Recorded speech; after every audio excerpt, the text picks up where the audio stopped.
Edeba Kam Yamini Tony Montana and a Cabo Mozelle 9:30 Sejula Cabeba. All the mid fraction subaton. Just about 35 minutes after 7. Non swaba pound sima edia sa enum. Maakye you ready was so ten chedo bokrata udum semna posna posia de bro.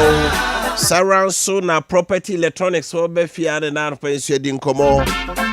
Say omu promotion go so den say to papa preko. Major stories making headlines in the dailies. Why do we use God's name to joke?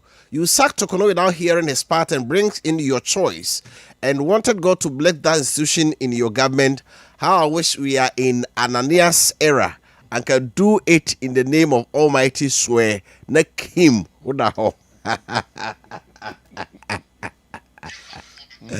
I said, well, Zaka Ugusu Okana Nanka Ananias time the enemy. Now the whole. I'll say I am okay from Bantama in a city where this dollar has come down, inflation is recorded a single digit, things are moving well. If it is real, why can't the government recruit teachers? This is the failure of the national vision. When practical threats are viewed as a fallback rather than a fundamental strength, the entire country suffers. The system of education in Ghana must change. It requires a radical shift to integrate strong technical and vocational education and training programs, celebrating entrepreneurship and ensuring that hand-on skills are valued equally alongside academic knowledge. We need a system that educates for employment, not just for documentation. I like that. DJ Opaidemo from Kumasi Swami. NDC party members have regretted for allowing Ghanaians to vote for them. But now, their actions and inactions tell Ghanaians to vote for MPP. Greeting to lawyer Chichi, Deputy Secretary Hopeful Dr. Mahmoud Bawumia, and Chairman Wofa Kofi Appiah. Golden Boy Anas Mamponte, the National Propaganda Party, the super incompetent opposition party, especially their MPs in government, what are they doing in boycott? They are doing is boycott, walk out, press conferences instead of supporting the NDC government to bring development to Ghanaians. They are joking at the Parliament House. You see the hypocrites of the MPP? Yes. Okay. Lauren Buache from Asinia Soren Quanta. I have no trust in the abilities of the current Chief Justice, His Lordship Justice Popa Bonnie, to fend off any incursion on the independence of the judiciary, looking at the frivolous political basis upon which his immediate past Chief Justice was removed. The Chief Justice Bob Bonnie will likely yield to the whims and caprices of his appointer to keep his office. Under the leadership of the new Chief Justice, the judiciary is expected to become an appendage of the Muhammad-led executive. It is one of my strongest hopes that Dr. Brian Champon will restore the principle of a co-equality of the three arms of government as enshrined in the Constitution. Befi from Bantama, Honorable Afenyo Maakye has really gingered the minority in Parliament and is doing a very good job for the minority.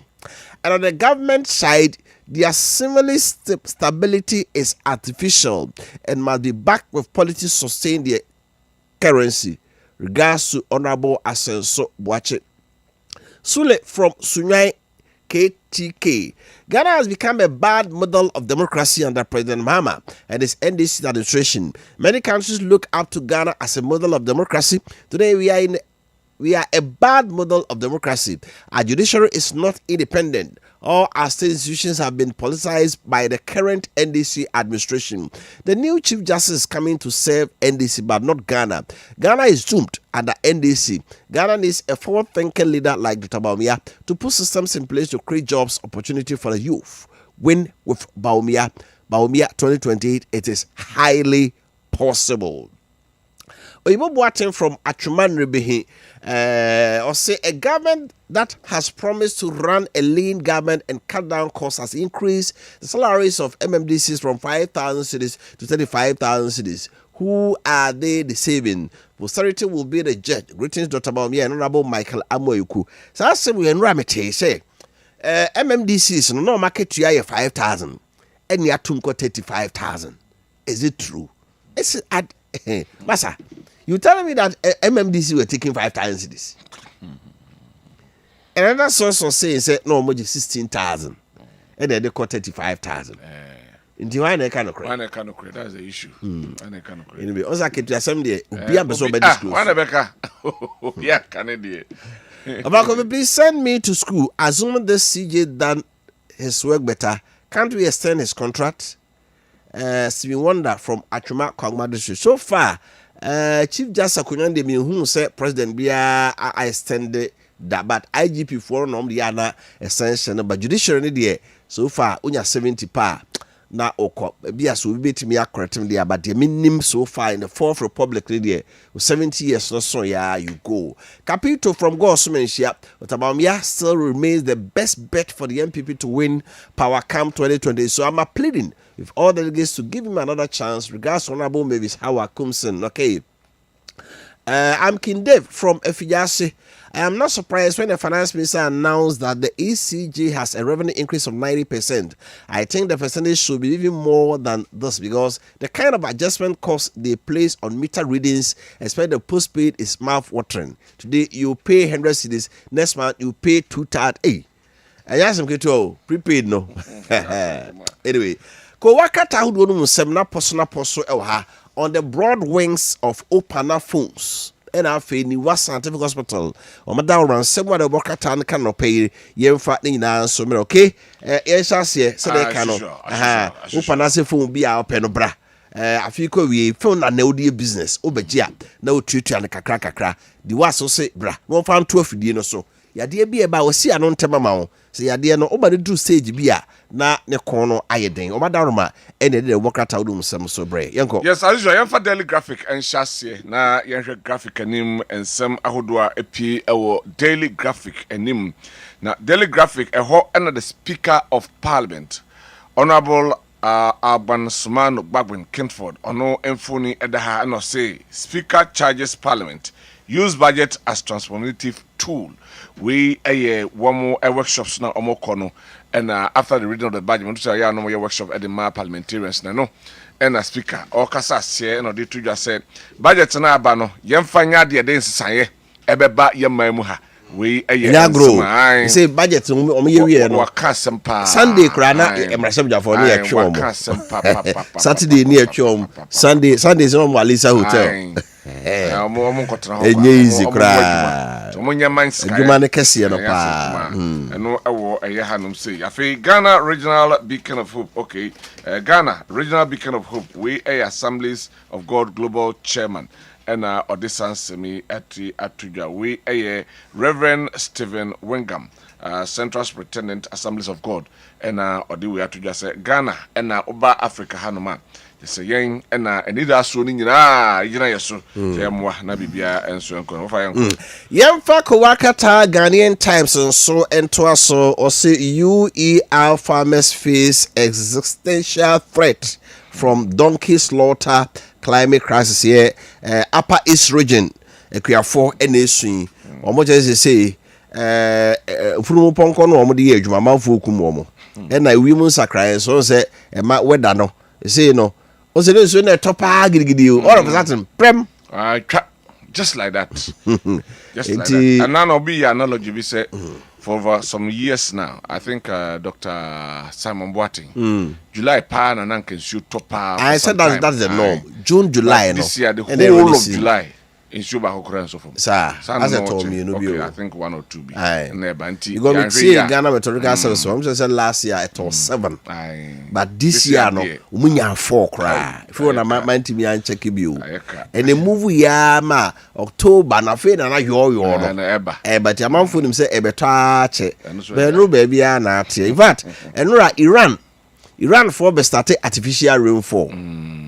Who say Dubai for ye be? Yeah. Omo ni me be a di omo send ko wiem. Na cloud no. A hectic cloud na gather me nsu atoko. Iran for say nsu ntokra anti no. Omo so be adopt sa. Ne we scare with my be.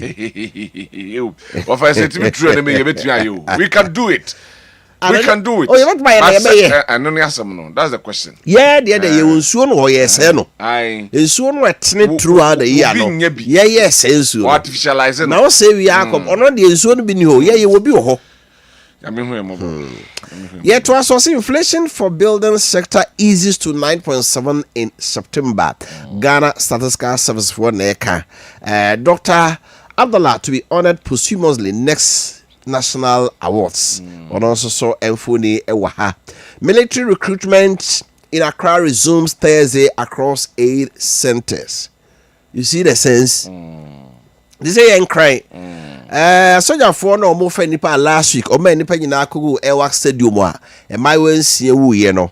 He said, dear, Yami had my yawa on the chassis. No, my enemy Mako and Mochi. The Achim, you decentralize it.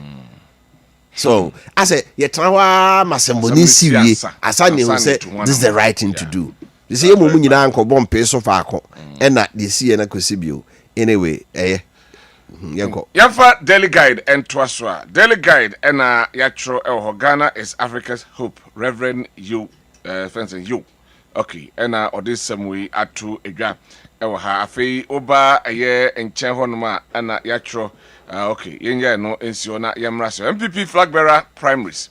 External branches fight proxy ban. And no or honorable say or Joe say usu funny at the house on a year by a election honema or no and a demontintimana. Proxy no and a whole ensemble bebre ababe pija. Now I'm more opportunity to no just a debi. Now they go to proxy. Mama young go to proxy and a yentiase and no some no. We a Daily Guide. Okay. Daily Guide home ensemble. Okay. T MV flag bearer primaries no a home ensemble. Okay. And also 2 jets, 4 helicopters, purchase. Cover up minority and also a aircraft no and 2 jets, 4 helicopters purchase cover up we a minority in sama or more added to ja oman can ye oman can ye or say 2 jets, 4 helicopters purchase cover up okay okay oman capture ye 2 jets, 4 helicopters purchase cover up minority and way abetu edwa munchimuno edebebe illegal mining hotspot raided, drugs dynamite seized na and also 9 was for adwuma na omudie na anedei omo abawura bia omo akwa koche womo enam. Okay. So her Daily Guide. Oh, I see. So long. Hold on now. And baby about no me fire no kura no yankan. Yanko Daily Guide. Daily Guide de no. O say Bafubon is sworn in as new CJ. Okay, mama sure. Hey, sorry o. Mo fan cheme ha. Bafubon is sworn in as new CJ. Okay, no ewa ha. Police abduct ko hima eno ewo ayekrata no enim. Okay, that is it. Eno and still okay. Yeah. MPP diaspora chair rejects proxy voting. Yeah. Backs a PEC decision. Eno yedika ka ho asem say aye MPP for a womo ete amanfo maso say a name friends saying project voting no womo are rejected omo e practice PEC decision no de buy no ena womo enyi entum. Ghana Armed Forces resumes Accra recruitment exercise in 5 centers. Back on phase 8 ena we say 5 centers ena omo edi esi wo say omo ehwe ama asojafo ya formo edi aba. Afi Guta wants against VAT restructuring. Obeka budget ni mu ena beto dwa say ye na ya restructure VAT no yati so about 1%. Na no ena Guta for ese womo ebo aban kokko se kwan ya ofa so a wo de sa adwumadie no wonhwe ne ye. Yemfa the dispatch ko waka tanto so President Mohammed's 24-hour economy taking shape. Julius Debra, Chief of Staff na ko 24-hour economy no it take shape. Na afanyo buza se sika se na mucha tum. Sika na so mdia tum no sa. But say it alcohol consumption causes 1 death every minute. World Organization. Omo si mo ba ko bia omo nom apetition. Omo nom nsa. Nipa ba ko. And so to some ko strike. Omo ka so mo strike o. Omo so omo jo ahome 1 week. Also, I'm with your mom 1 week. They are 1 week recess. The guy is me who now they will be show more. No, 1 week recess. 1 week. Now, MPP pledges free and credible flag bearer elections, and also had Dr. Brian Champok, the Japan, Dr. Duchum, and then Kwabreje Japan. I don't know for Dr. Bamiama. Okay, no danche. So only a year no atunche. There is wisdom in consistency. Let's retain Baumia for victory in 2028. MPP regional chairman. Was here Dibiano? Oh yeah. Now asaye. No asaye biu. And not to me boama out me dim kunim. From 1992. Look for by 2 times. 2 times. Some Tiase no ya no coin. Nado by first I'm say kind na don't be president that enso be di ti ba omi ade so yakọ first one na yen sa ma no kobio wo ye bob krom so ye 99 times so na also see di ti me nya ba ko president I'm say e see that say ba ko pepa be di president dey be see that enko yanim right my yen so na yen fa the daily searchlight ento so emfa emmamwa COP 30, a Jospon Group outlines private sector blueprint for carbon market. And no paper name. Afi Professor Frimpong Boateng, Onosone Samabo. Professor Frimpong Boateng slams MPP leadership. They want to elect the preferred Baumia, whether by fair or foul means. We're a top bottom approach. No, I'm a kind article. Or they barbon. Someone what tron. Yasum Kuma. Na manfo so titibia man. Manfo titibia man. Ye wo mo can be man no mo so mo titibi man no. Titibi man papa nyasem. Obi se opa on be contest bi. O me fa form like here. Obi se ono koye o ka omo a neglected grassroots ono koye minister no. Why no here no? Why no here no? Hey, Ghana, do you nya bia be nya ho asamaka. I think he shouldn't have been in politics. Of course, he's a fine surgeon. Bibi ni odi kan ye heart surgery. Bibi ni odi kan ya obi enipa kumam. Pai wa kumam ye operation. Na obesi National Cardiothoracic Center Ghana ha. Esa ko institution say ye hwe no. Okowura politics he. One person na okoko ye galamsey. Na ko ye we. And ye bebre. Anyway. All free Germany background so man. No so. Beba me mind. Inti na itimi heart or surgery Ghana. Anyway. As me call politics. State drags Jokres MD George Agude to court. George Opesika Agude. Okay, in the case no. One is set for Akwache o. Still. Set for. I'm some the court. Court or some the audience for. Ghana forces recruitment stampede tragedy. TUC extend condolences to bereaved families and so our cratan and in Afi Aseho Paul Bafuboni is Ghana's Chief Justice. Enra Enoman Penny at the office duty a ye juma kodi no share and sase enei ye use koyo man penny for tentrene ko nafa koyo juma na emma omo asabi omo obi nko an asabi obebu ama omo he ohie ni nso onya asema oka no kre kan de ma no enso e wo krata no mame the new trust enwie na new trust front page no me hu say speaker Anfoni that was a Babin launches scholarship scheme to empower MPs. And also the Odiabora Babin, Sechiba, the AC Wono, and also run a pa hunter, honor, Coca, say, Afinu, was a Yamino Usiamio, Minamikim. Just about money, our whole rule of law and respect separation of powers, and also Macan was some that say, also be ama to me no beard in lame. Suppose via audio of Bugri Nabu urging delegates to vote for their northern brother sparks tribal concerns in MPP. Papa also that's all. Daniel Bugri Nabu. Sometimes some of these people they should just keep quiet because Omokasa carry weight, and then when people are also criticizing, it carries weight. So sometimes you have to sit back, then you let the name fall in place. That's right. What I think. Instructing integrity within the judiciary, Mampeni, a catcher Bafuboni, no. Okay, a brand to Yanko, right. Niwa Scientific Herbal Hospital, and I saw your snake or Kahubi on the open phones. Now, ni what say? Yadebe how be a titubiano, Brawati, na Menko Emfa Emma, Dr. Nimo, or sign a team of medical specialists.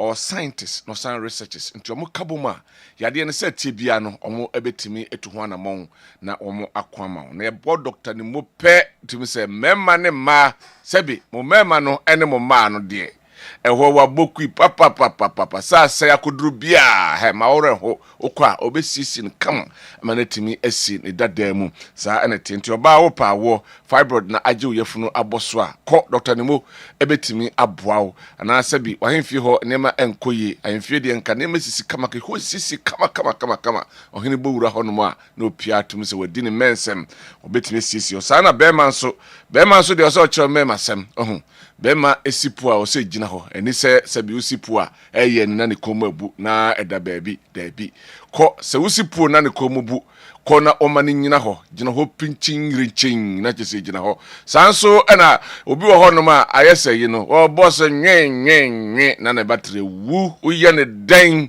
en spark build up ko na doctor nimo wamwa na battery no sa charge ni abodwuma na abodwuma obi nkwa nwoma yeah no to me kind 1 2 3 4 5 asa ko na wonhyem kenan kwamo de so dosun na etimi ade oba ade abam afei o prostrate no na hawo aba ho obetimi sisi ade ama wo sa obrabom na wakoma eno so hawo aba ho a Dr. Nose Brano sisi ma afei kokrama hodo nyina da eno so otu ho anamon sanso na infections ahodo entehyewa diabetes afei hypertension typhoid ulcer stroke no mpemene honam na problem na be metwe ene how hepatitis A, B and C obi wan che na refi asem ni nyina Dr. Mutu ho anamon yade no so okwa be kro so okwa enkro ni nyina no fakodano ye okumase ne nkran kumase watonso Monaco junction ye ne adanso rural bank no ene di enimhwe enkramal 7 overhead na ekotantra kwan no so no ye ben Janet corner ye adwuma free joda ekosi memenda anopa nonson ebo pema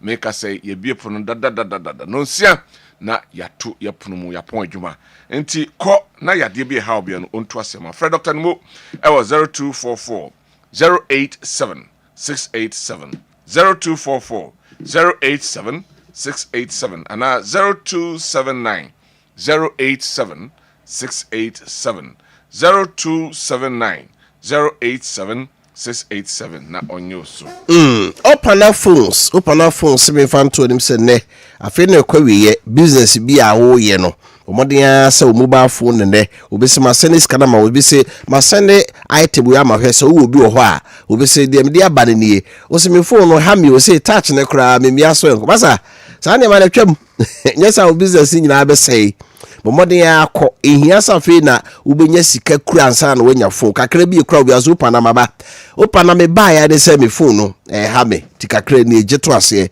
aso phone be na person pe Samsung Itel Infinite Techno iPhone no de amount o do Ghana card aka ho na yetwa Ghana card na to se woni o pese o tuan so da bia medwuma me ye de metus da bia 20 50 season na say week bia me de 100 betum eno no nyese time no so a okọ upana phone shop no akotua o ye o app bi odbeto phone to say de mobile money app no nti sika bi eda o mobile money mo no o transfer bi a 50 cedis na akoto app no so na app na ka che so phone na wo je ye no 2000 3000 ti watua say akasei ti onko upana phone shop bio no asa waje phone na ade adwuma onya kakra no hwe atum watua wi masa pomode akoji bi na phone no de na ne de bibia Android phone na say very say iPhone na pa kokoje na also fire wadwuma flexible payment a ma ho harewo Kumase open phone shop no mienu nyina wadum heya ba ko ne Prudential Bank kan Unicorn House Abrosano ase o bank na order di hwe no ba ko so ne Ezra FM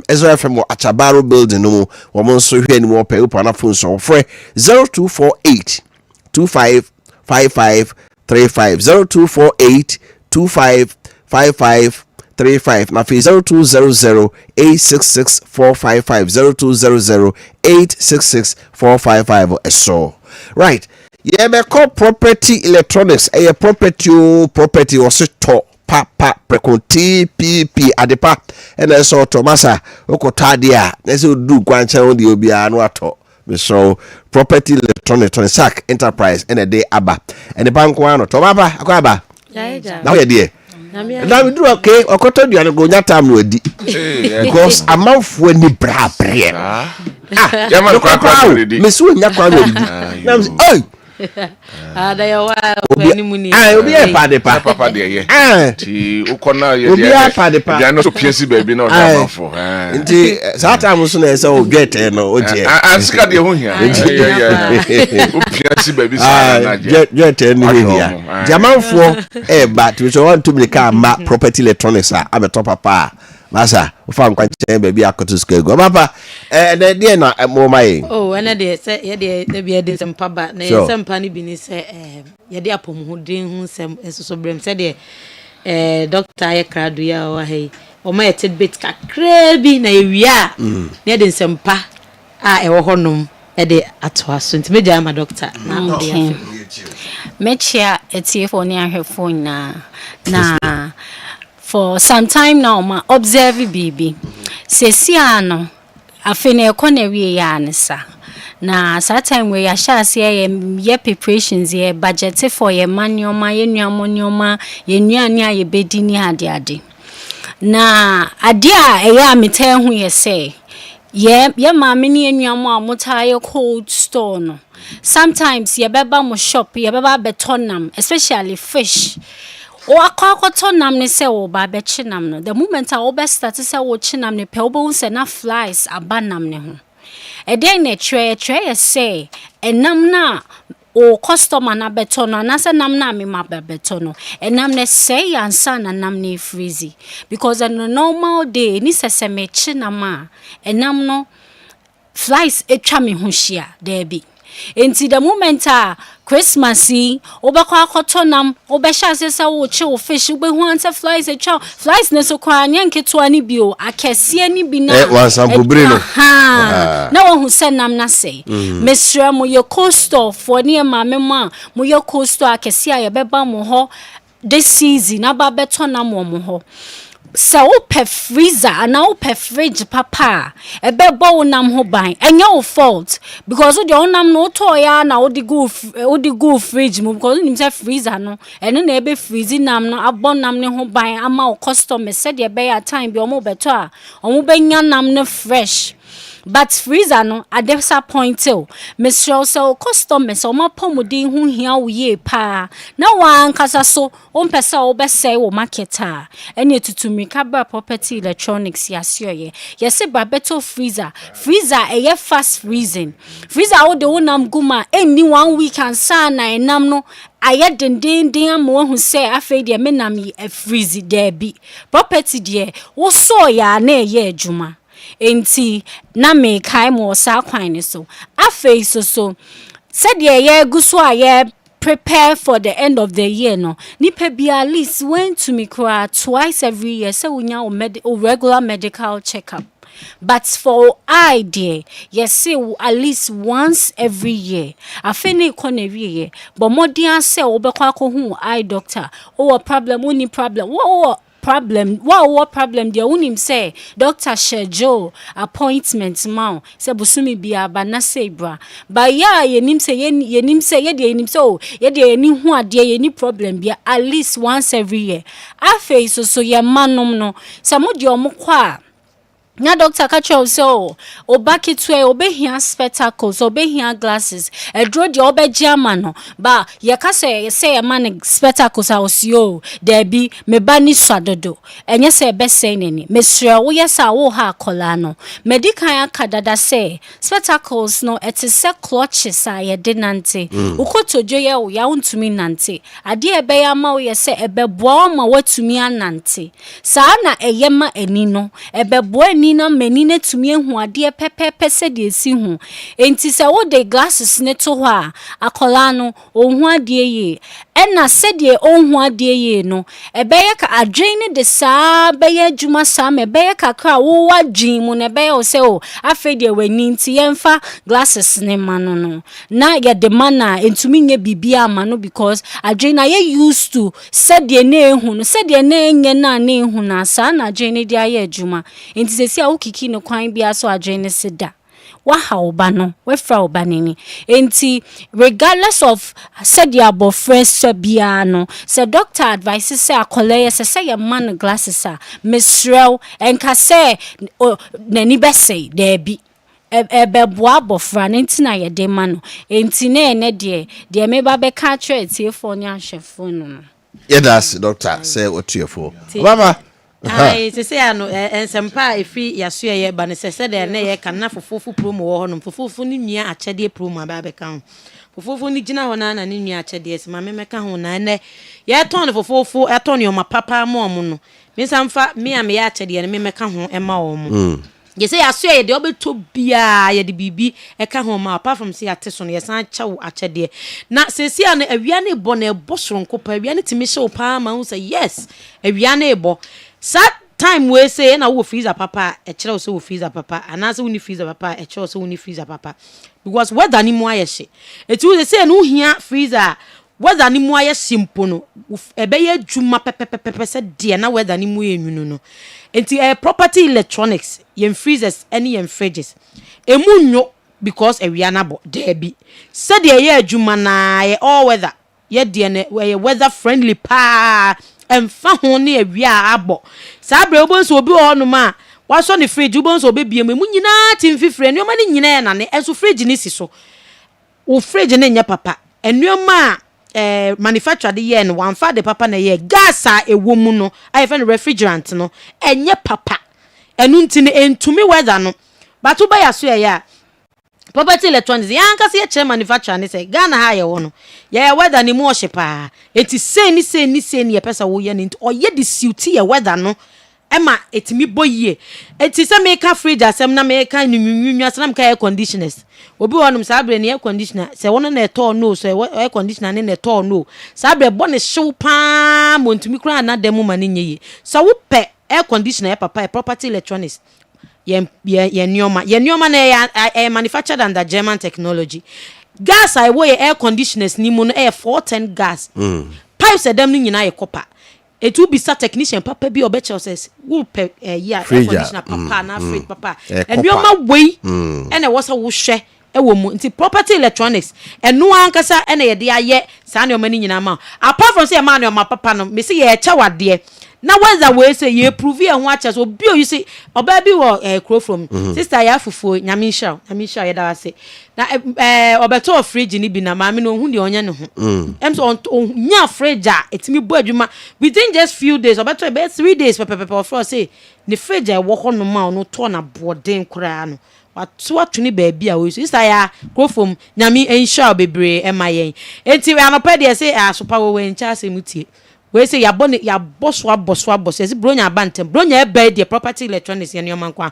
washing machines air conditioners chest freezers fridges microwaves blender irons adie bia wo hia wo fie ma odada setena ye kama ama obia property electronics ye wo bi ne woni fofofo a eye papa enso so e wo yaso ye enti me ba cho ba bia wo bia ye betimi de onioma abrew wo de hia ne se wo be ma yate wonka ne aya ahoboa ne de onioma abrew ama wonsa aka ba bia enti say ba cho be so oni e di nkita ho social media eye property electronics GH property electronics GH e wo Facebook our Instagram and our TikTok the same property electronics GH na and your dealers across the country I obekwa yesu mo bekwai sister mami kunadu sister Vivian resilience omu nyina omu wo honom Adams mu nyina e wo honom to the offer ya ba bia wo no ye be mo ko dealer honom na wakwa akoto omu so ye da omu asese omu ni ye di edwa eti upe property ye kira kwan ya wokuma se SD Karam building na ai me pacho wadaroma e ho ne wo he Tony Sack Electronics I Wofa FM chi honoma ubisa Tony Sack Electronics I betcho and na ye wo New Malcolm opposite Old Pioneer building no honum your property electronics me pa wo chaw me hu ade bi se o ra ho a mo bia from property electronics e wo building new inside can ye e wo building ni inside me hu se nipa ni bi wo honoma omujeja kwan no ka se wo ye pe o se ha no kuma nipa ni baller e chen bo se nipa ni ba budin se property wono koto mesraw atare e she property work bia she property atare obi o she mofti bia onye adwuma e property electronics that I will say t-shirt property electronics no said the doctor de she ni ye de two different one but we who say property electronics ne egumu mesra e mo bia nka nkyere wo se e ho ye property because we rush up bia I was who make sure say ade na esi honom na property enegu hu Mr. Wadaroma so rush up no na nipa na o hwe na nipa na wa fe no hwe property atarea mepa wo chow scammers abaye sramo rafie ni inside building amacho na ra inside be hu property electronics showroom kama emrante ne mabawa omo fefefe yatete wom omo be hwe wo kwan so nkoso ukosunya ne so a ho ye Cocoa run about o ye travel and tour I honum no opposite honum also your property electronics yeah showroom also nantani maba wane sentare a ukwa property nyoma ni nyina bi wo me ba so mi sisu biem wo rush up bia na workers ho nche property atare a me pato Wadaroma enye hwa wa mese enye hwa me da wase pa eti ba so wo person na edi nkita ho sonko a ba cho be 0244 11 92 36 0244 11 92 36 and 0204 29 24 0204 29 24 I property electronics yes say to papa preko na ho to ye customers nyina say promotion no say that buy no say why butu no enya center ye hwe wanim ba bia wo bia anopai bra ne enso mo kwan so nkoso kra to papa preko TPP property electronics for na atom kan so mobile for 6 na no 9 koto electronic item wa ye papa ya ebebu apa ida mase ye to adwede so ha radio 93.3 FM Kessben TV Plus so na sabe no cho ba pa wonsima edu ebaako na say na make no the minister is in charge of special initiative kire say Ghana say yetuye ne mayi a ya de hia ko school awie na omunya adwuma enye no ibetimi export o me de ombekwa ma hodo so na makoye adwuma na diska abre omen according to him ibetimi enya be $20 billion from this initiative say a year sika America dollars opepim edu no $20 billion in fact sibetwa ye enya $20 billion to hell with IMF because IMF wosika no ketenkete om de bro mubu ntototo masase sheshe draconian measures bi dia mawo said this amra no so ansana sika no e de tototo no enso e de abrel kwa ba na faso bituma yes adi we kai un se nipa bebre wo Ghana wo ni adwumaye in fact so we Ghana Statistical Service report ya o de aba National Labour Organization International Labour Organization ale for de na mebunu pa no mabiem ya na omadwuma sem no edin ba oba Ghana dia Ghana no ye wo graduate unemployment ho and ye wo non graduate unemployment so ho na Ghana ye report no kire say a lot of our youth are not employed and unemployable tinie pa was most of our youth are unemployed and unemployable. As I say, a mabunu bebre no ano. Wuni adwumaye. Na ofo madwuma mu nso a enye yi. Haditia. Idi enti faka so bi ni adwumaye. Ba afa na adwuma mu nso a enye yi. So obi fa wadwuma o skill. Nimdia wo ya betima aboa na adwuma no ene saying. Nipa akọ school awie ne bebre no a bi a course a oyeye no course no onya ho adwuma enye. Course we school talking about doctors. What is it will be a school we okay medicine. We onya adwuma nye. What be that? If you see a wo. You see we go school we a doctor. Medical school be ko no mfie nsia. We are no a housemanship mfie mienu na ye mfie nwotwe. What is it will be a doctor or school we so onya adwuma nye da. Even see that. You go say Ghana your hospitals ni be pray wo won kronkito no mu a ini doctors kra ho. Bebo a doctor no ye ba akopɛ. Bebo a the doctor no koto a ohwe asete okrum ho a ontimi ntra ho. Ti oba adwuma a pon no okɔ. Bia wa beda kumase koda krokesiem. Ni mare yiri mu nyina ate krokesiem. Ti ono oba no pon no okɔ. It is our hospitals who hear doctor for more than one. The bia ba ko ho wia no na ba ko so ho anadwo. Na ye adwuma nti odimi ka so obi akɔ school a doctor we onya adwuma nye. Because school no a lawyer crowd on Jesu be for the Juma.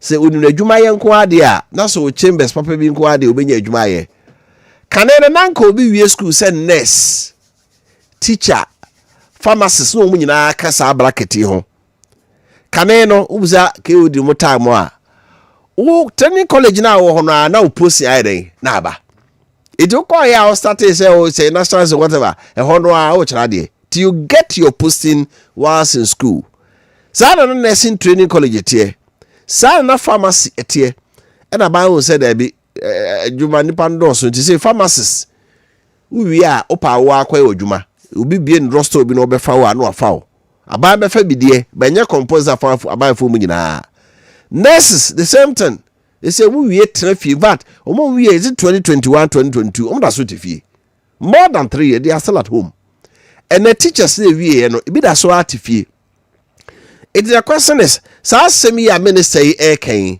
e de ani betimi aye de afa ho your mind bebre so a omo hia this needed manpower say achechefo a nurse for ne ade omo hia omo as society pan call vat so we Europe America now they call the far east and say Asia Arab countries no say Dubai UAE Saudi Arabia Qatar no almost ka oil ninja almost ka pa ti omo attract the experienced nurses and doctors nti bi a doctor bi wo UK nurse bi wo UK Germany ni ade a wono wo ko Dubai okọ Saudi akoye adwuma gisika kese e di wo ko Europe ni America no mo a almost shortage of nurses shortage of doctors ni ade but omo no be fa bi afri Ghana ha enye meni unu abaye wo fa ase na owie nursing training college na abaye fa na dwuma no nyo no mpe no ebra covid no eba wie no na America ni Canada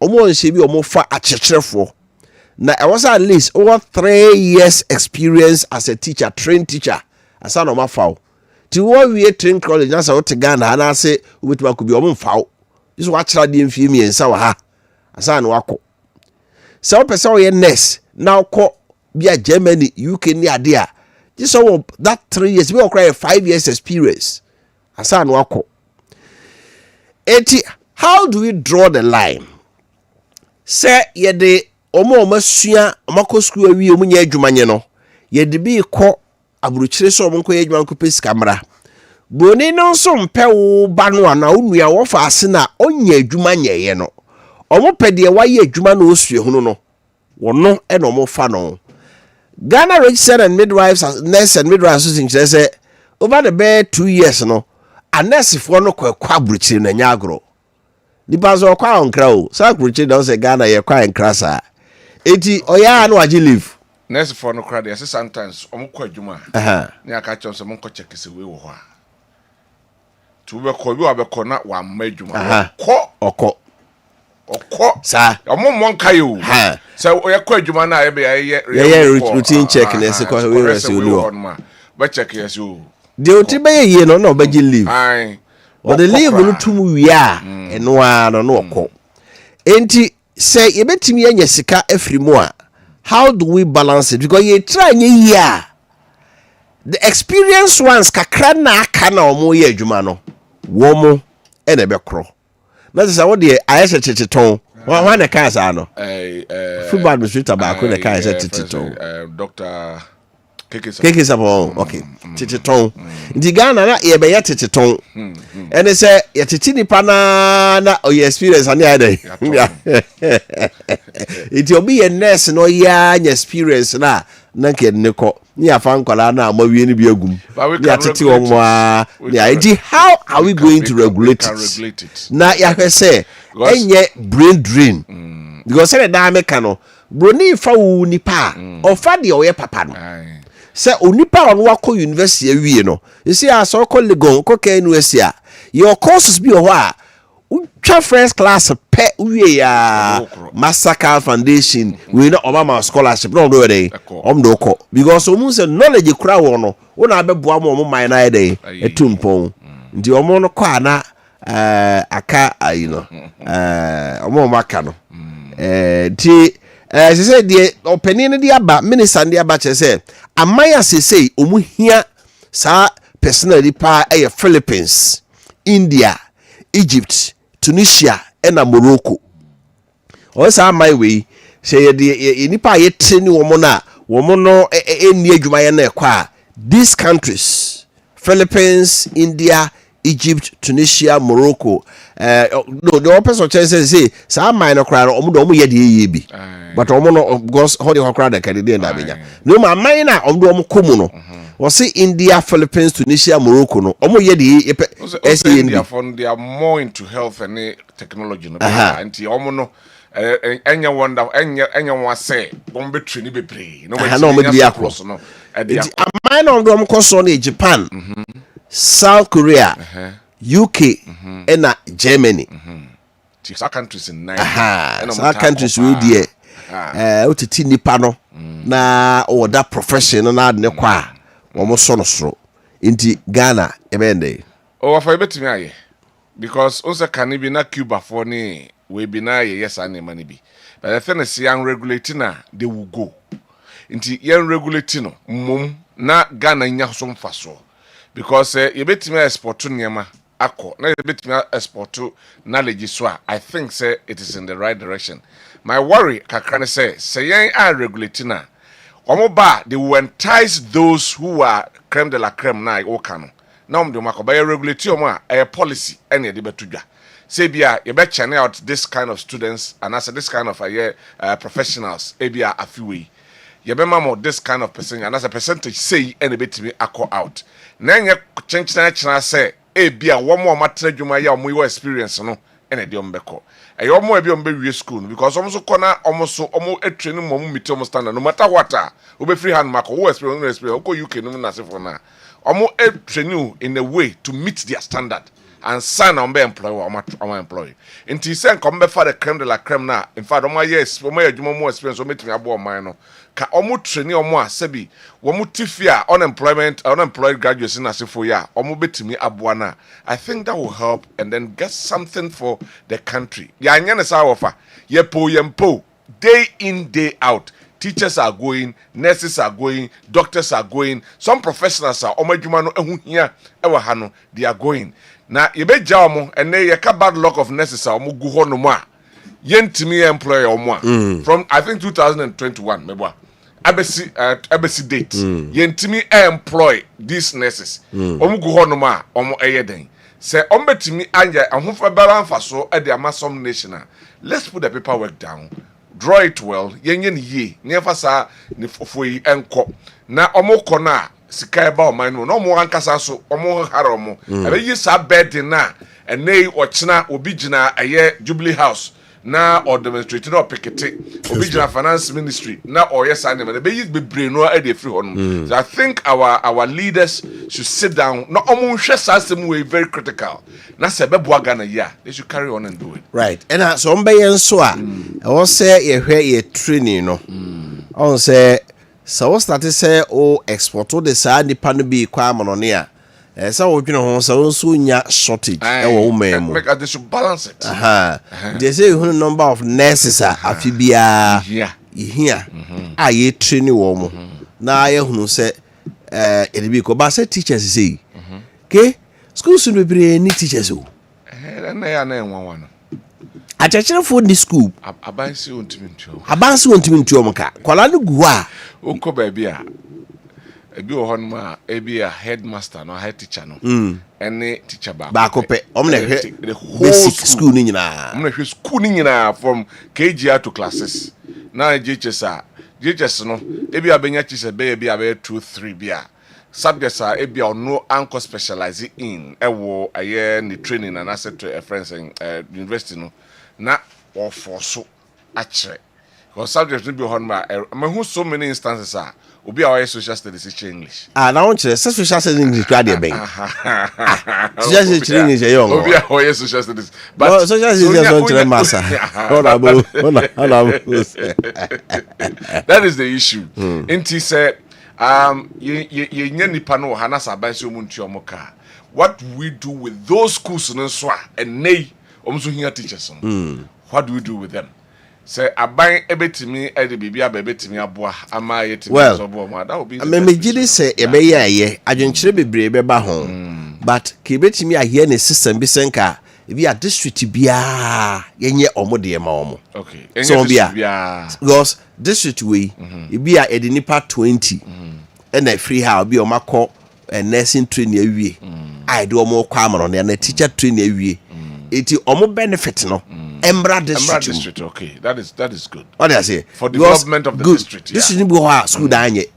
Teachers in ho. Can you good. So I'll be casting and decentralizing the management of schools. And I make it. It can export to nipa 20. Na se bia omumu sika say na eba afibia. It should go to the development of the district. Say omusika no ebetuma for teachers 10 na. Sa ebetuma school dan ba ko a. Eh. Yes, I nyina akoto abai kwanse no be yira. And sokra. Abeira. I will say for young cocoa video we emra. Cocoa boss sounds alarm over cocoa smuggling menace. Ghana cocoa board. Say I hear ya cocoa smuggling no. On say you can have say cocoa buono. Say the ton Ghana and the ton of mahudo so say a buono anye pe and also sunye them cry nya kete a amanfo be wi cocoa no. Already your Lebanese and Chinese visited Togo no many idea. Amanfo de cocoa for no moto. Sisi a yeka say Ghana ne Cote d'Ivoire so no ye cocoa bono enso so ye dantemu a utimi di wuramu a sika. The cocoa board for some bare 2 years now no. Cocoa amanfo ade afasuma se akoton sika na magana bansemu no. Ya hwena ye si that smuggling na no a. Enya pa yen cocoa tie de ala me se de omo so esi eka efa ho penifo a omo da cocoa board ano chichimu ya omo ede emaye. And we realize that one of the challenges that we are facing, especially in the Volta and Oti region, is the smuggling of cocoa beans across the borders of the country. To the extent that if we juxtapose the cost of input that we supply to the farmers and the output in terms of production that we are getting, there's nothing to write home about. Because cocoa is the backbone of our economy and will continue to remain same. And the best we can do is to work very hard to sustain it and to ensure that we increase productivity. We have outlined a number of measures that we are going to team up with the RECSEX and DISEX to tackle the smuggling menace and to ensure that it is reduced to the barest minimum. Again, we have said that in spite of all the challenges, His Excellency President John Dramani Mahama has kept faith with farmers by ensuring that he pays 70% of FOB price to our farmers, irrespective of all the challenges that we are. And the cocoa farmers are grateful to him. And we believe that we as a board will work assiduously to justify the confidence that he has reposed in us. We cocoa board benefo and now they say me so to edwa ora some of so ampofo dwuma mo ye any the problem say cocoa board or mo face pa in respect of cocoa smuggling and ho ensem na ode enso eto edwa say wo say Ghana yemi eni bre na hwe ho asem so na ikake yekodwa somra na ekoba nkoma aka no na ede atoso. Right, ma yemfa enhyase se Jericho hour eye ahomrachen paya ebaso wukrada bia anopa nonum kopinso no sia baba paimu ebaso Bethel Methodist Chapel kwada so na eho na very reverend Kwame Amwa Mensa na Reverend Joyce Osu Odro womo ebehia wo na yedi empire don hwere baako enefa ye bompaye sebeya ebetutu fesuo ne ahomone ne niema atwa ho ahia ne wudi asie no ebeye firi ho ne treda so Jericho hour walls must fall Joshua 6:20 say Jericho ebre no wasa fesuo ni nyina no edwiri gu fom tibra ne nyina nkamom anopa ukwada bi ochena ebaso de kedika na ye mompaye na ye ho entoye Famma ke force en fan to just fia dosia numnie omo asom Ghana pa famma ke ade ankoda peni pe no se fia dosia num som pa om de asom ment no se say wo a oto famma oto fan yogo fan choko no omo aye no bigger the 15 grams extra ka ho ama udia unse mu ayedu pa enye ya no mu a ade na woto no ne maboy de no omo kwe no kwa da bi 10 cedis o ba hwe de yeyi ama wo no hunse size no esote fan yogo ne fan choko de entisa oma mamu ayedu timi so enjoy wo de akoto bi ne to bi mankola ote pompi kesi kano kuku what's a bicycle na ba na just say farm milk farm yogo imwa to be enjoy my joy with farm milk me fa tudwa say nyame adoma me de da yanim ya eno ena yade the first public lecture sure at the Airbasom we are in honor of the founder of Kessben University sure. College. Kessben University College in Few be the first ever Stephen Boateng Esquire public lecture. Sure. Me adma me day 3:30 p.m. about the auditorium 1 of Kumasi City Campus, Kessben University College. And yes, that house no opposite Edum Kumasi. The thread that's education for development, the role of the private universities in the national development. We Mumesu ayebua ama dimpuntu aba. Efa ayan kran school pon ebua ede omo ede aba bebo. The bekasa chiri asem emeritus professor Stephen Ade, former rector Edema Gimpa. Wano and beba a face special guest of honor Honorable Dr. Frank Amakwene, Ashanti Regional Minister, also EBPAC na waba abebo jumedieno. CFA Mobility Ghana CFA 2 and him say you be na oye kwani we large scale commercial farming and now we construction juma.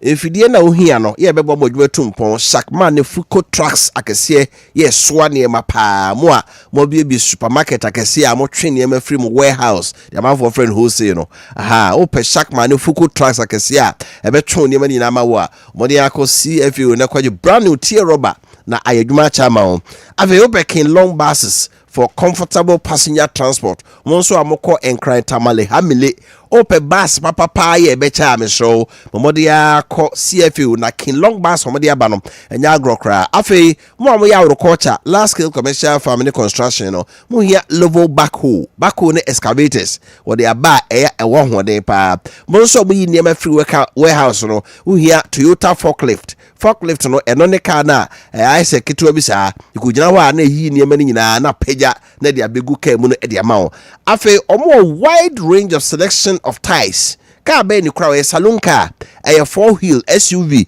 and a heavy duty trucker ties ni nyina omo ni nyina bi ho na se fa passenger for dia ope car ketwa na se SUV a car de demu no oho enya de trem no de demu no o se car de wo edem bi ho edem car de trem so boss mission car bi o demu no it's a car na different she are not trotrom she are not taxi she are no da it Mercedes Benz Mitsubishi pickup SUVs fuel efficient Suzuki vehicles we nominate SUV cars akese a sports utility vehicles na eno ne demo no say o city life be bia person to kwa akro be o demo a cross country vehicles we nyina no CFU for so moto brosebra na cars you know say after sales service with my hwe na we see problem bia ba ho be ha ma o CFU for e wo Kumasi Dum Harper Road e kwan na KM no omo ho awduru abonso omo yin bo ho goi de ope bia akọ na omo emwa na onso sakabi from 03220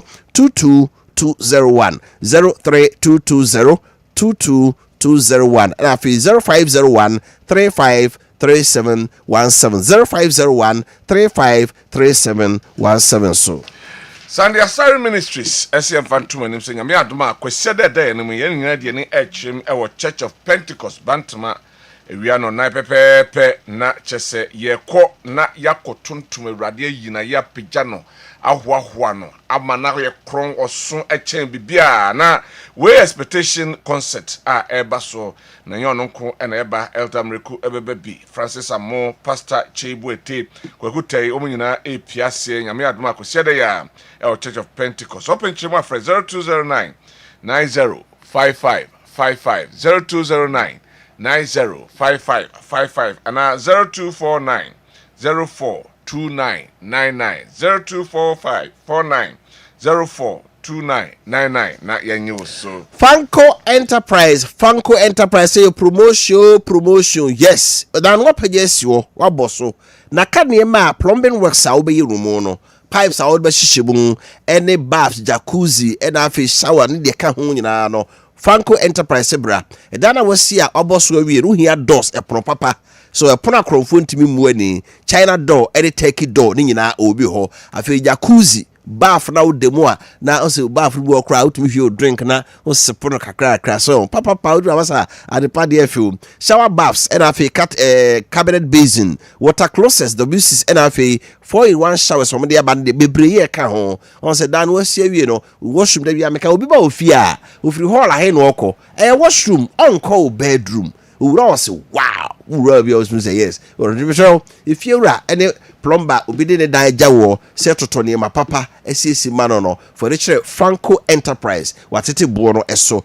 kom showroom Franco Plaza ewo bofuedu e na ba dum so a wo mo repair fam kire wo ne Tony Sack Electronics for ye num di nkomo na se ya ne di hwene mu fre 0551 011 767 0551 011 767 afi 0555 047 929 0555 047 929. So Franco Enterprise, complete home with a smile.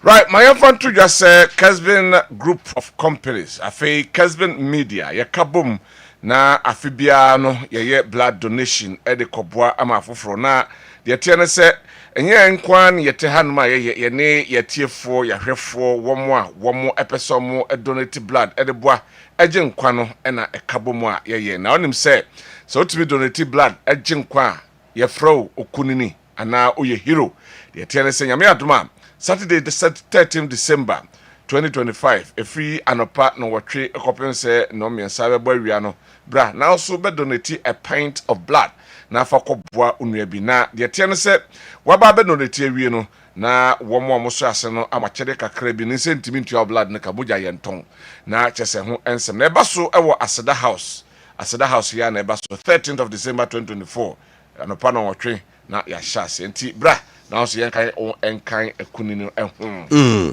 Christianity Got Talent 2025 akansi enkoda na omuni nyonto ne mtwene bo ni masano omakansi guso ase ekoso eyekwasiada na dwobia na otwempa mu ne baso Kessben television so adeche juara na esese obatan ade be ade na kwara nanim ye enkanse adwa chede oso le shinyame enunyam Bible say ma okania no enhwere enonti Christianity Got Talent kwalana dwache don kai se juada ene brada nwumere no nwotwe ene fa no onso obehwebi Kessben Travel and Tour say fan tour nim say hefa ena wotukwan ede akọ ewiase afa na bia wotukwan akobia no ayo how wusro ayo adendwene asa wo dwene ho ho no na yima hyew da bi ehon petin kwa no fa bedan Kessben Travel and Tour na yenti emfa ema wate ema renho ema ne wadwendwen se efa wakwantu ho enimdie ekwankyere akwantu ho afutuo ne nyina no yebeye ede amount nye no nko reservations ahodo na pese ye be ticket de e be hotel de e na pese ma wa ne nyina no yebeye ho ensem ede amount flight no kra na schedule etisen de he na ekonne time be na betu time be na wo so ye check in ne nyina no fa be dan de na be ko direct de he na be transit ne nyina no yetu ho na amount yesama ticket on credit wumpe we na pede fa ho beto Kessben Travel and Tour your first floor Aseda House Edum Kumasi na enieni nkoma na efrayen e was 0209 434999 0209 434999 na yenyu so Saranso na Kessben University College go so kai mu abonso we senior high school no se momode ya na mombra na enwesu ya pade entoto na se be ya course papa onso na achibia we school a obenyu adwuma aye na onso nka echi be bia course om ye ndoso Bachelor of Business Administration omo ya accounting marketing human resource management Saranso na banking and finance so omo eye afi o se fan to himself person BSc in information communication technology Sarah enso na also pese oye bia computer science entrepreneurship pese yesua century dwuma Bachelor of Arts in Media and Communication Studies, Bachelor of Arts in Politics and International Relations, Bachelor of Arts in Public Administration and Leadership, BSc in Nursing, Midwifery, Logistics and Procurement, and Supply Chain Management. You know your course beyond me. We SS no, we are saying course no we no subjects no we ni na no 6 credit passes no na 6 subjects no we are 3 core subjects 3 elective subjects ka ho a we dey say also obeba na abeto addition so permission form we to e wo multi credit savings salons so krabate bia and also ebe wo Saranso na aba Kessben Media Kumasi Edum Aseda House ne nkran Kessben Twin Towers abosem Kwame Nkoma Circle also dodo bi a openo unsa enso betumi enso akabi o main campus no Okunta as Lake Road ene wo mo enkasa ewo 0501 6373 0501 6373 83 na 0264 1704 75 so right okay enra When say Congo, dear Congo, dear to Ghana, no give it to him. But before I mining site, Echo has said the operation score or mobile madu preno papa jump boom. Go to you.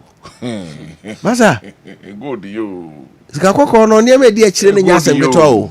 Good, they were very lucky. They were lucky. They were lucky, say.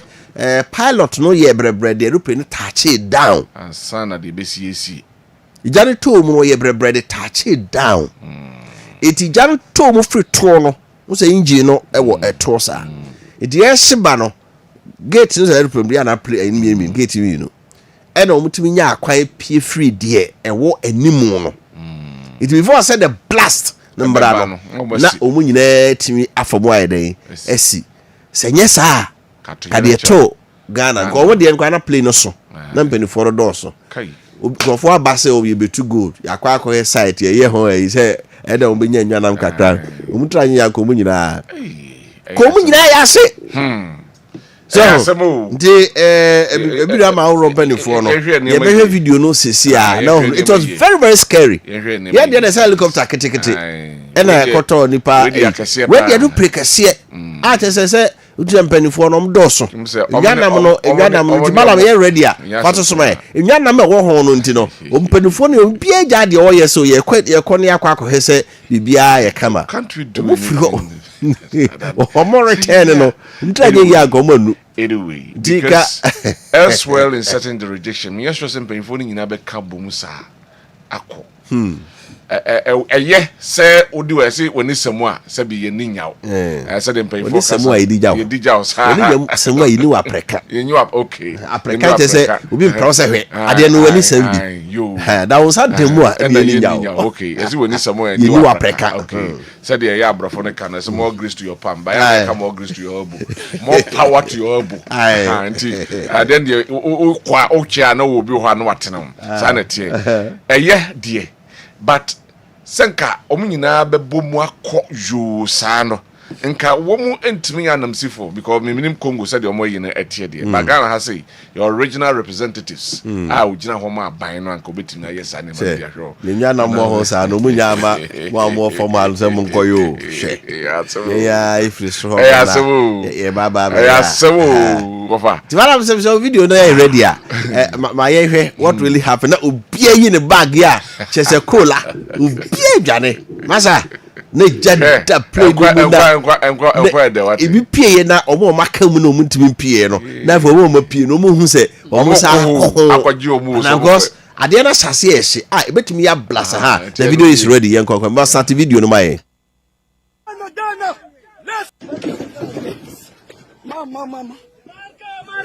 Mama, Dana, leso, Señor,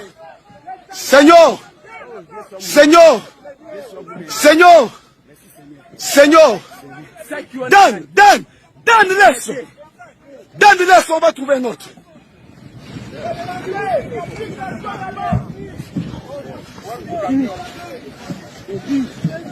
Dan, allons-y. Maman. Dégagez de là, s'il vous plaît, dégagez.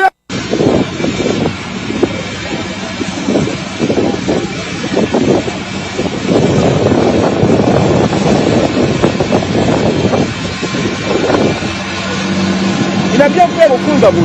Comment elle est de là pour le animal? Okay, it is here DR Congo, the Minister for Minerals, Louis Watom Kakamba. One delegation, yeah, now or more akko, baby, yeah, or more eba, moko mining site, say mine disaster. ɛhɔ no koraa yɛ baabi a kyɛ sɛ amanfoɔ kɔ so ngutu a na de si Ghana ne Ghana sɛ ebugu ɔno hɛ amakɔ no ɔmo ɛba ntra nye yi a so ya kwa no when you baby am fancy as nkasam kase pa na esi o nkasam kase pa dika kenye nyame a nka de besie no enye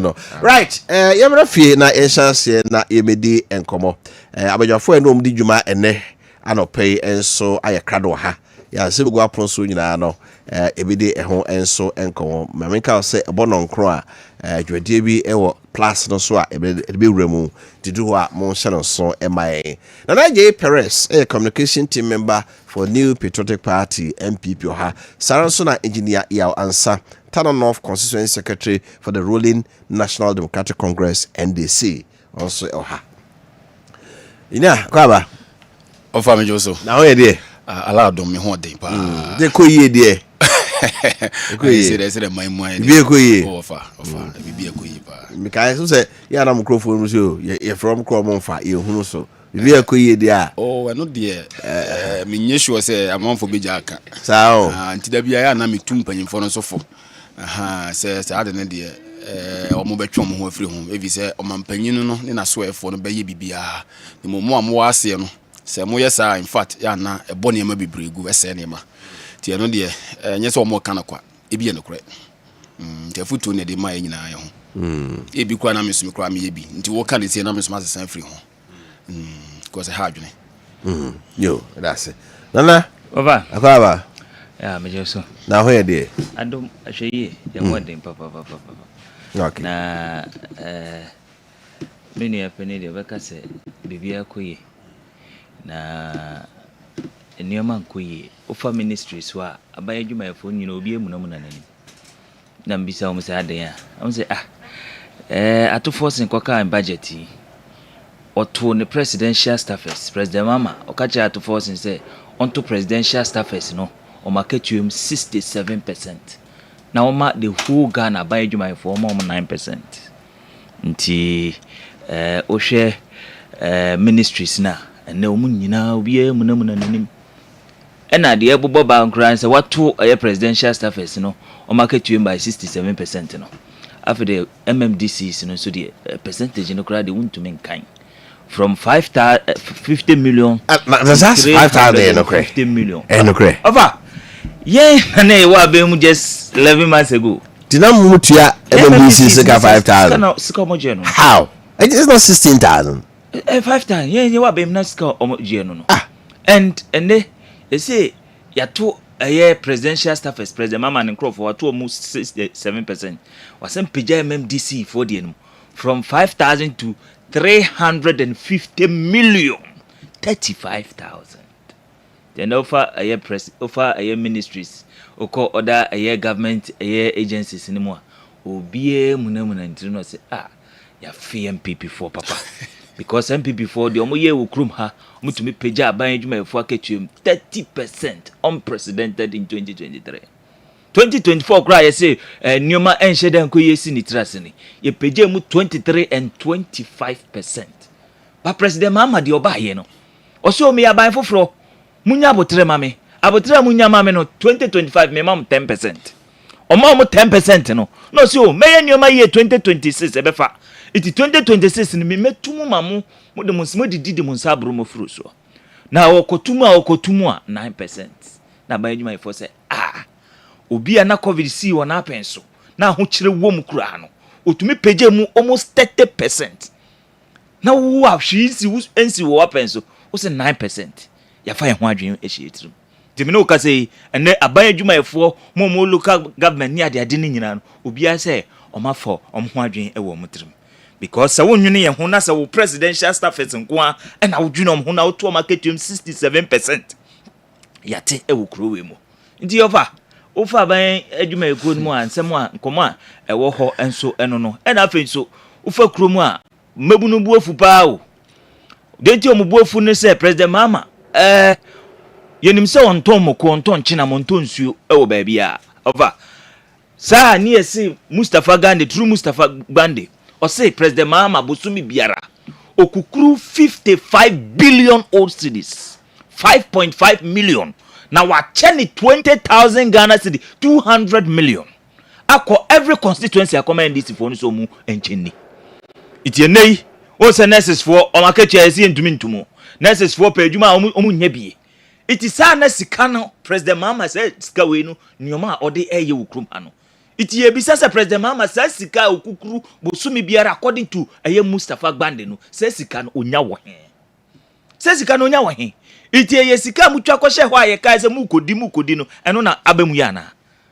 Iti afa nkoma wo system no no. Iti street mu nkoma na media abawo no. Iti nsembebere wo ho. Nsembebere wo street ni mu. Afa ejuma sam nso ayi problem ama mebuni. Oma launch so many programs and so impact bia okrum ha. Aba say kai 1 million coders no. And I go say untimpo. Ejuma wura yi so hu bebi a ejuma wura program no kra edi ni tiare afa ni program so mo launch ni nyina hu bebi a omo di afa minim se bia ho na abo abai die e bia o ye secretary di onim bebi a sa programs ni nyina ide afa but as we speak uko street ni mo a emebunu na ye hye papa emebunu na ye hye en asema mo ka nyina ne se mo ka 133 na 133 ni ye hunu 133 ni ye hunu 24 hour economy no senior ufi tanoba no 133 na bi ho ebi ni ho ebi ni ho 133 ni minim se ewo aximo se wo zebilo se wo tanonofo so asamankesu I don't know baby 133 no iti mebunu ni pedwuma ye iti enye wanwa se na ne yesi ye fa sojafo hwe de ekoso okro we mu mebunu mpempem eno masori a omso mokope eye adwuma ye ayante eye asemde iti boys ni epe adwuma ye boys ni pe adwuma ye na ba kokore ha omokora ne se yante se President Mama se osambe kukuru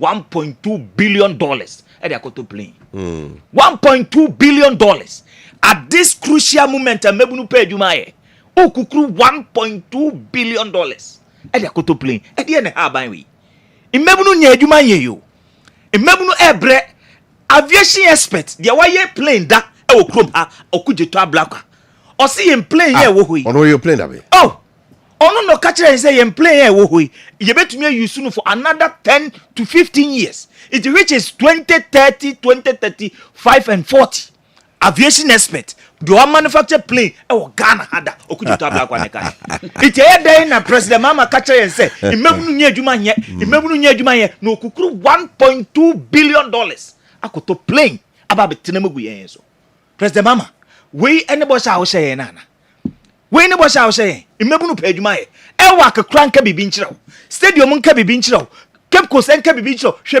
bebi a mmebunu no board dompem ekoye na wo say mi mfa sa sika no encreate jobs na mu mi de koto plane atrem ko krom no enche bi ebeduro because ye mam 4 years and as to speak which be 1 year. It is a one creating human mebunu na ko krom no enche beba. That's it. Engineer. Nana nchiana bebre. Nana nkomodo so pa. In fact, what onya botre na ohun se budget no kwa enya approve. Nti onya botre do ohun is I hope say nana a fine gentleman na mani age the way are all communicating because I told her be ya na education ya more ya na mani age ho na adwenkyere nso de sana etie but na mama kan bibi say so wo hwese de eye system na sia ya metimi aka say oman mu ya witness oman a for now meka say asundwe ni ahoto ene nhihye papa aba in the history of this nation no meka say eboro adwene ne ntiase so en ni nyina nso ye Yewura John Dramani Mahama na experience ene ne suahunu ne nimdia wanya a wasa ababium and evidence base ema obia edi ho adanse obia oye bojuwa na so oye adwuma bia wo man mu ha ebedi adanse me na meye hardware nyese na meye kura me guso a meye na do amamo minua menim se na nanso eyawe yenhwe babia na cement kokoduru ye taisi babia na kokoduru ye 60 by 60 start ya kwa na 60 Ghana series ene ekobe 300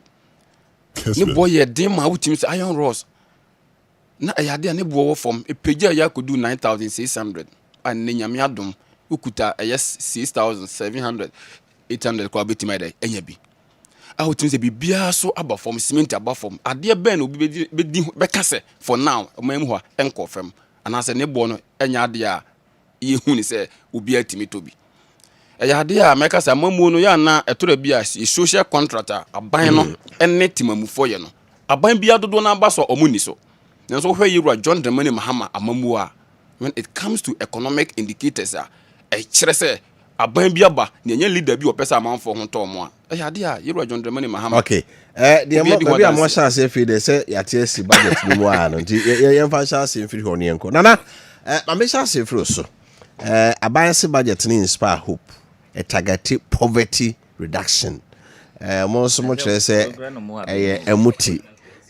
emuti akoba se emuti takrade MPC atronko a de muti ye nyina mo nya bi pe bi anga ofa nkofo hwe opati o enya asem ketwa nti maminchia aye party fo nyina menu assets kojo boatin said dabam se minim se wasend message and the ba penny birthday mama wishing happy birthday and that great gravity so say omuti o omuso pia adwuma so tiate ofa budget omo se bibi wo mu a ebem yi Ghana fo omo hawo ne omo benedie every hodia ene na ye nkontompo because budget ya kind from crin to cran uhunu baby a sa ne omo ne wa yesi edi beyi Ghana fo hawo all programs wo hodida and I see you free SHS me twesika say leap me twesika say first saying programs how do wo honum nyina na so twesika akoto eno no na wo bon ho asafo yin ukrum say a new program how dey aba over budget maka kire wo say in the year 2025 omo ba ba mu no na omo so omo ncheye MPP for aban no mo beto ye na say MPP for programs how do no beto ye nti omo ba no mo be hyehye nioma nti oni aban adwuma efo kotena ase edi nkomo ka kire mo say o ye bebo modern ni ya hyehye nioma 2025 na 2026 mo didi ama mo de mo sabru mo fruso ofa ye ko hwe 2026 budget ni mo a sa na budget no President Mahama ne presidential staffers nko ano aketwentum a wode ama wo mu no aye 67%. 67%. And waka kire abaye adwuma efo se obema mu 9%. Ti meaning say aban we abro aye efren say abaye adwuma efo fonfram. Wabro mo fonfram. Because in the year 2025 we o mo 10%. And I wotu nkame abuo mu almost 20%.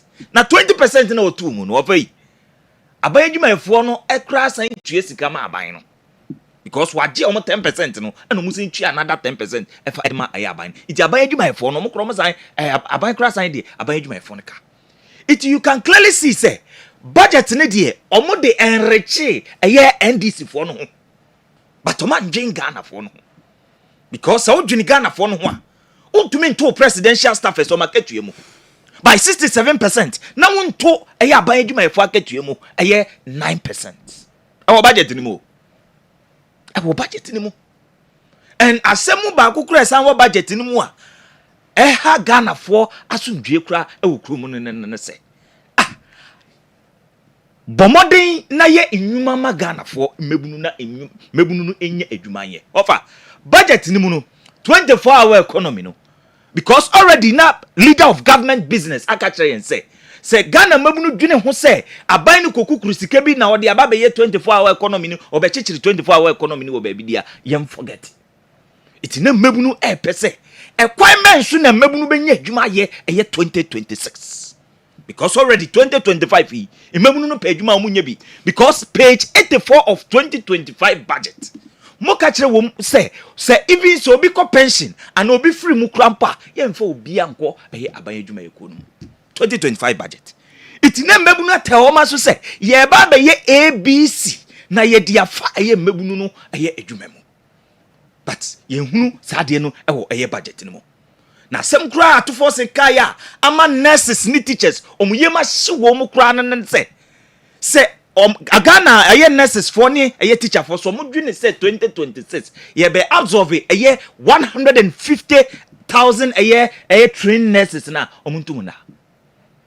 omo tunda iti ene teachers for trained teachers any agric for ni nyina no ene me no ka say obi ase afem say yes am betena fie for another year because 2026 hope be any because finance minister na kas on to me absorb you and pound to me absorb you the reason is obaya nanado danko akufado ni MPP yes share hospitals be brasi okrom ani ato ni din agenda 111 offer and as we speak uko all these hospitals na nkrofo ne jama kan remu and this for president mama ne nkrofo o me jama kan remu but president mama ne ka che say oba no aba be complete all this a project but ene uko she budget ni mu a o see only 10 pe and o metumi aye ho adwuma in 2026 but MPP ye projections ni nya no na ke ye wo hope say by 2025 year na all these hospitals na aye ready ye tumi dey fa aye Ghana for aye health professionals